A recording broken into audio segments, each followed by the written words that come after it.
grande abraço, boa tarde. Eu tenho dito para vocês, sempre que possível, o nosso roda de boxe, que agora vai se individualizando, ele vai criando uma tendência de ser cada vez melhor. Vocês lembram, no programa da semana passada, eu estava aqui conversando com o Roberto Seixas, administrador do Autódromo de Interlagos. Vocês sabem que eu fiquei um tempo aí como administrador e por isso entendia perfeitamente os problemas que ele e o Chico Rosa, esta grande figura querida também, contemporâneo, dos famosos The Good Old Days, tem, principalmente numa época como essa em que a Fórmula 1 se aproxima, né? Isso aqui vira um pandemônio, vira um canteiro de obras. Mas eu contei nesse papo com ele que até hoje, e outro dia ainda na arquibancada, porque eu gosto de ir na arquibancada, aliás, eu gosto até de encontrar as pessoas, eu gosto de ir na arquibancada, até porque foi um lugar de origem, né? Foi exatamente dos primeiros lugares, quando eu pisei nesse autódromo, no final dos anos 40, pelas mãos dos meus tios. Então eu até hoje gosto de vez em quando de ir lá, ainda antes de começar os treinos, e matar um pouco as saudades. E eu contei que quando eu passo por baixo daquele túnel, ele tem uma propriedade de remeter a um tempo maravilhoso. Eu sei que ele não volta, mas ele está mais vivo do que nunca na minha mente. Então, se os nossos rodas de boxe têm sido especiais, hoje ele tem um valor, para mim, inestimável. Aqui no nosso estúdio da Race TV, uma pessoa especial. Uma pessoa que dispensa apresentação. Ele praticamente foi o responsável por um estilo novo, um homem de uma coragem incrível, um valente, um improvisador, um homem de uma sensibilidade. Não dá para contar para vocês. Só quem viu. E eu tive essa. Deus me deu, chefe, Deus me deu essa felicidade. Eu estou vivo, eu vi.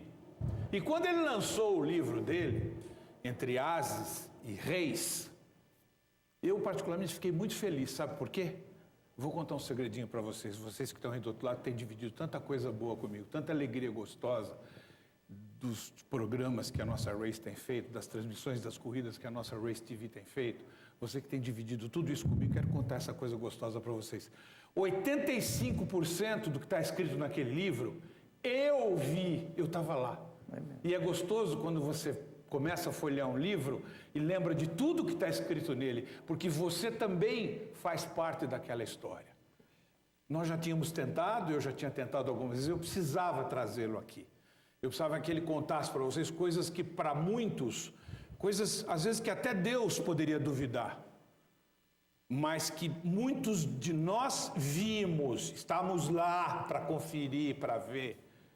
Então eu sei que talvez você pudesse estar... Não, o Edgar vai falar alguma coisa dessa suspensão de mentirinha da Renault, desse caso. Não vou perder tempo. Eu tenho coisas mais importantes para contar hoje no nosso programa. Coisas de muito maior valor, de muito mais sensibilidade, coisas bonitas. Mostrar para vocês que tudo que está aí hoje teve um começo. E o nosso convidado hoje, seu também, está aqui para contar como foi esse começo, ao lado de outras pessoas maravilhosas que fizeram parte desse mundo.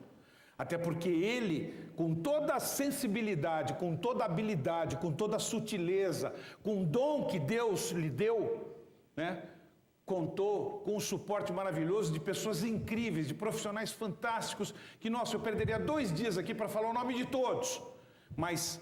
Cada um desses profissionais que ainda está aqui conosco sabe da importância do seu trabalho e que valorizaram muito o que homens como esse nosso convidado fez na sua época.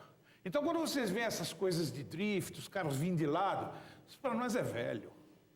Na curva 1 e na curva 2, eu já via este nosso convidado fazer isso de letra, até porque ele não tinha outra opção. Ou ele fazia isso, ou ele com seus 150, 160 cavalos tomava um charuto dos carros de 400 cavalos. E onde ele podia ter essa diferença? Em curvas de 180, 190, 200 por hora, de lado. E eu estava lá dizendo, mas eu não acredito. Aliás, eu não, Piero Tarufo, mais visto, não te pode acreditar. Pois é, e voltou com a tasca da viola no saco, porque o nosso convidado o fez engolir isso. Diga, chega, vamos deixar ele contar coisas gostosas, que olha, eu nem sei por onde começar.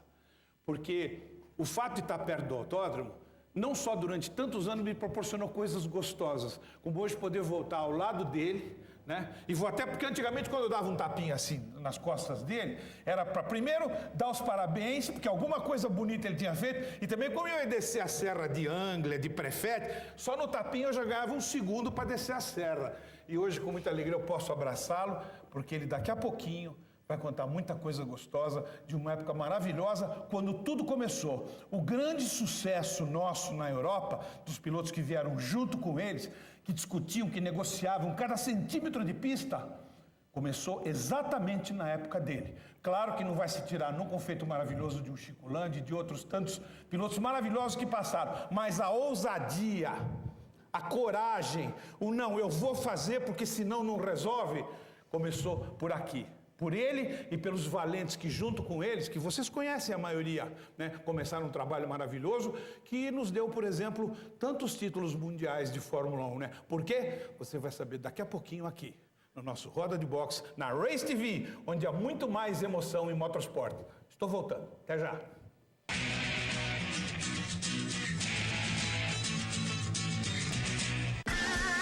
Os carros dos sonhos. As máquinas que habitam a imaginação de quem é fã de motorsports. A mais charmosa categoria de Gran Turismo do automobilismo nacional, mais perto de você. A temporada 2009 de GT3 Brasil, você acompanha aqui na Race TV. Como funciona o carro? Informação com dinamismo e credibilidade. Um jornalístico diferente. O motor a álcool sempre é mais forte que o motor a gasolina. Com reportagens exclusivas, onde as novidades correm sem limite de velocidade. Um domínio que faz lembrar de um grande mestre das pistas. Os fatos e acontecimentos que cercam o universo dos motorsports, você encontra no Race News. Encontro marcado com a emoção.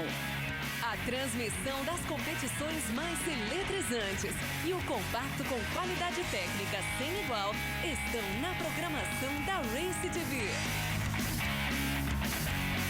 O compacto das provas com a narração de Edgar Melo Filho. Você assiste no Compacto Race.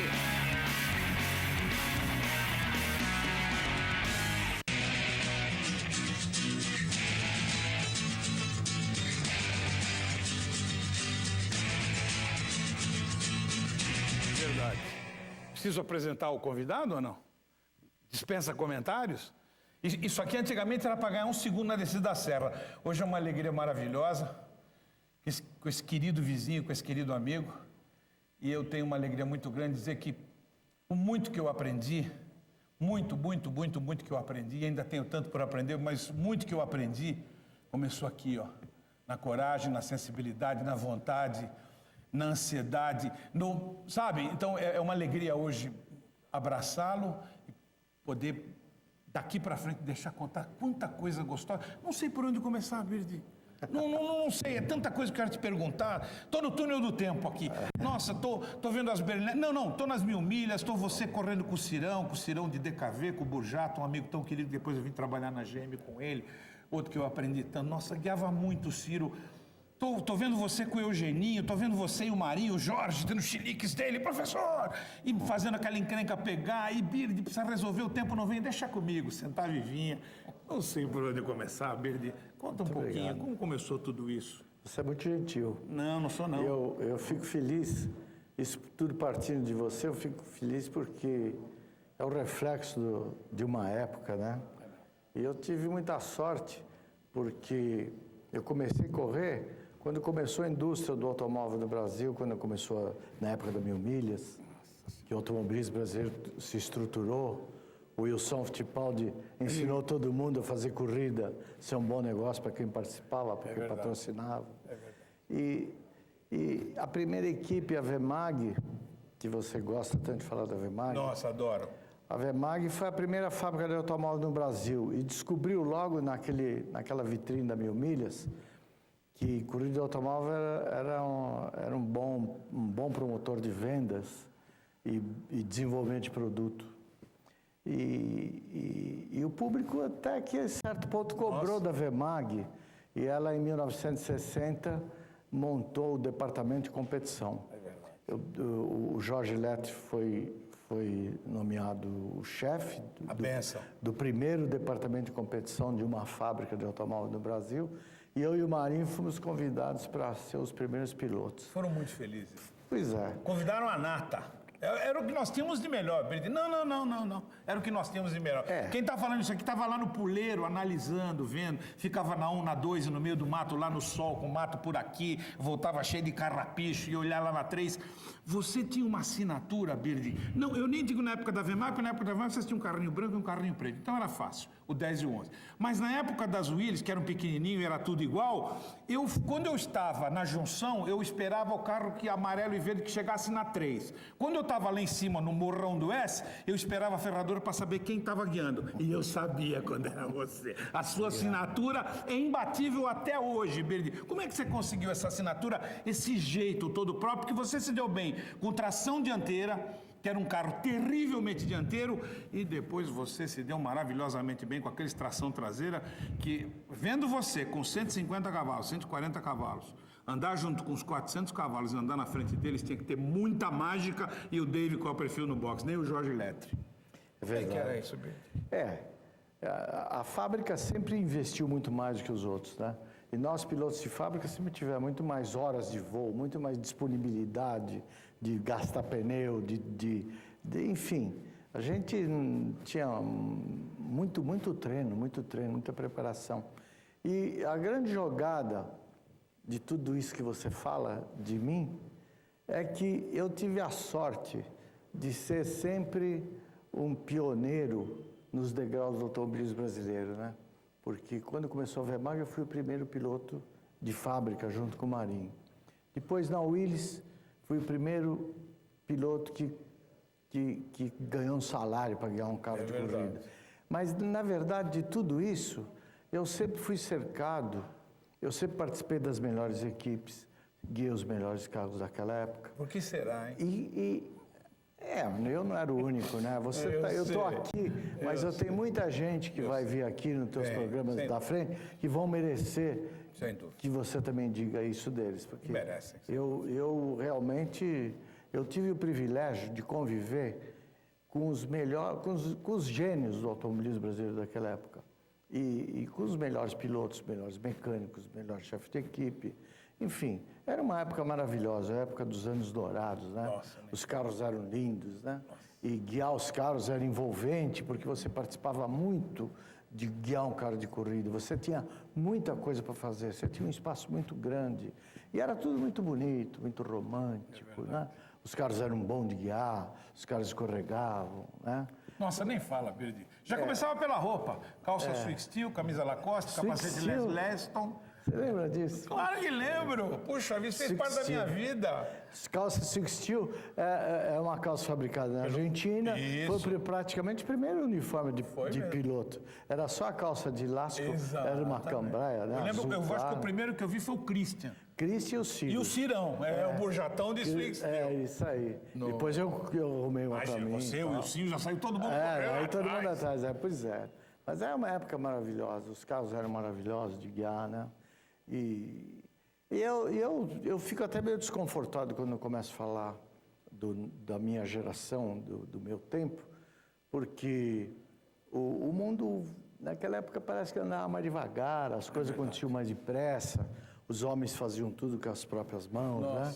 O engenheiro, com o futuro, com a tecnologia, se livrou do compasso, do nanquim, do papel vegetal. O médico se livrou de ter que dizer o que você tem. Agora ele manda você para a máquina que vai te dizer o que você tem. É verdade. E, enfim, e nós também, da nossa parte, nós temos que guiar um carro, né?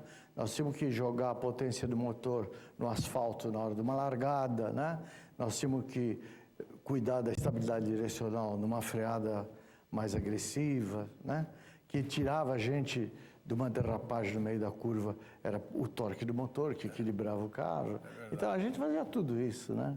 Hoje o pessoal tem que se preparar desde 5 anos de idade, Para andar no trilho. ser filho de ser um fidalgo, filho de um homem importante, né?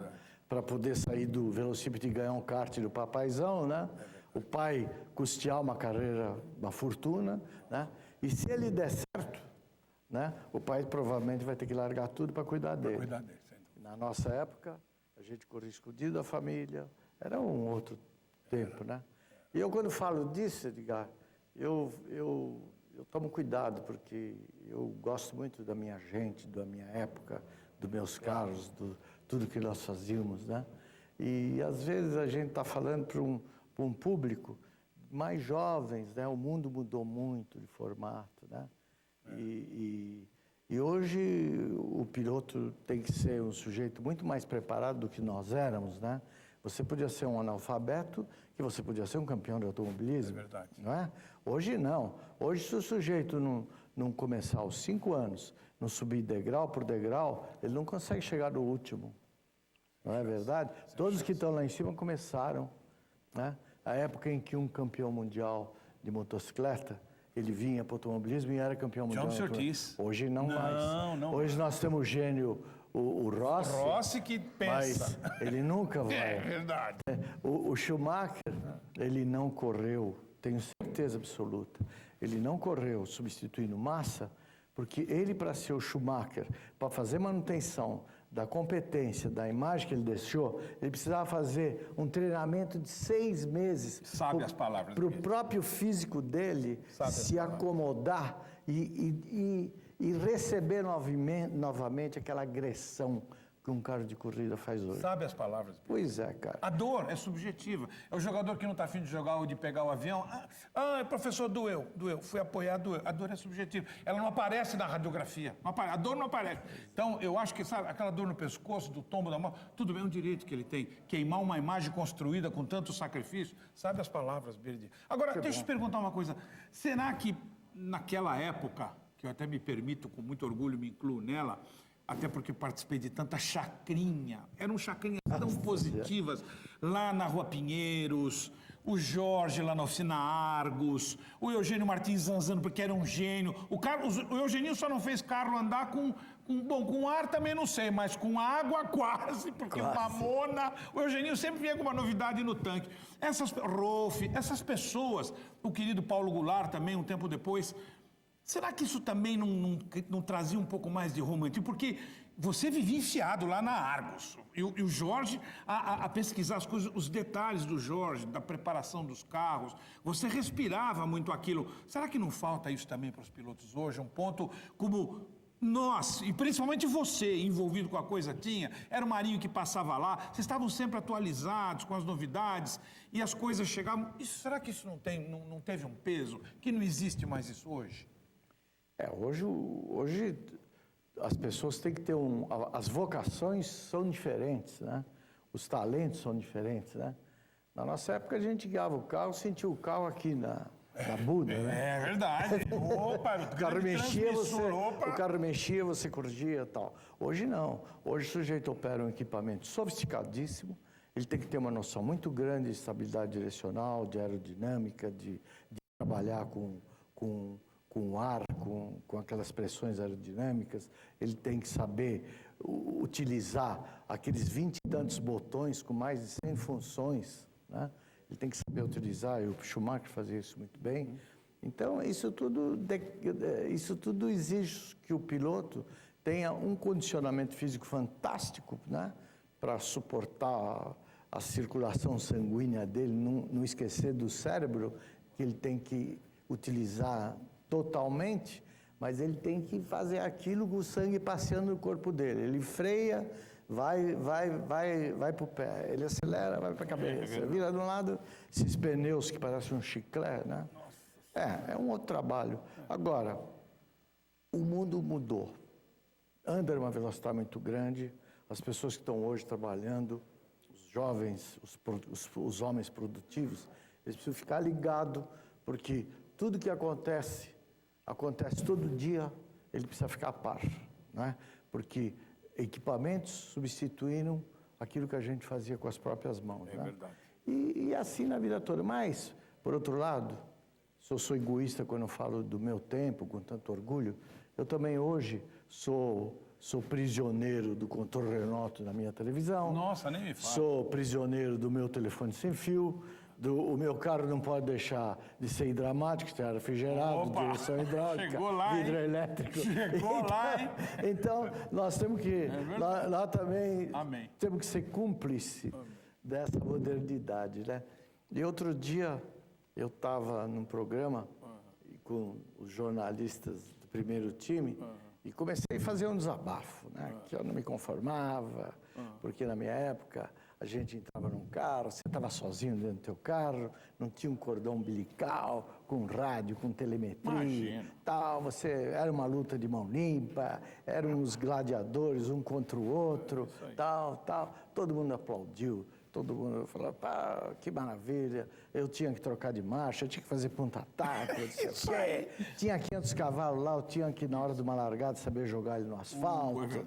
Hoje o cara aperta botão, o computador controla o acelerador, não sei o que lá, controla o câmbio, a embreagem é uma orelhinha, nem sei como é que se chama aquilo hoje, entendeu? Então, mudou tudo. Agora, eu saí daquele programa... E no dia seguinte eu vi uma propaganda da Scania Vabis que os caminhões já estão trocando marcha aqui no volante. E tem computador no caminhão que programa tudo, que marcha desce a serra, onde como vai é que usar eu o faço? freio. Aí, você vai ver o meu neto, com 5, 10 anos, ele está jogando videogame com o vizinho, guiando o carro de corrida, com som, com tudo e tal. Como é que eu vou poder ficar falando tudo isso? Mas sabe como é que eu estou esperando já do meu futuro neto quando vier? Pelo menos vou ter alguém que arruma o relógio do videocassete, porque eu nem perco tempo com isso. Ó, daqui a pouquinho, onde eu tô?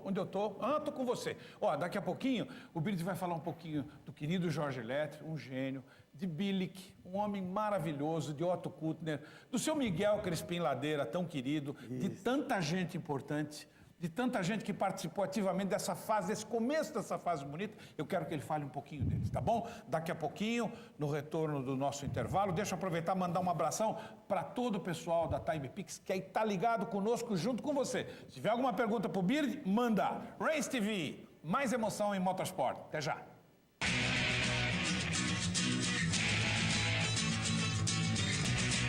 A emoção da velocidade o aguarda. Acompanhe ao vivo a temporada 2009. Fórmula 3. GT3 Brasil. Pickup Racing. Arena Cross. Copa Vicar. Somente na Race TV. Os carros dos sonhos. As máquinas que habitam a imaginação de quem é fã de motorsports. A mais charmosa categoria de Gran Turismo do automobilismo nacional, mais perto de você. A temporada 2009 de GT3 Brasil, você acompanha aqui na Race TV. Encontro marcado com a emoção. A transmissão das competições mais eletrizantes e o compacto com qualidade técnica sem igual estão na programação da Race TV. O compacto das provas com a narração de Edgar Melo Filho. Você assiste no Compacto Race.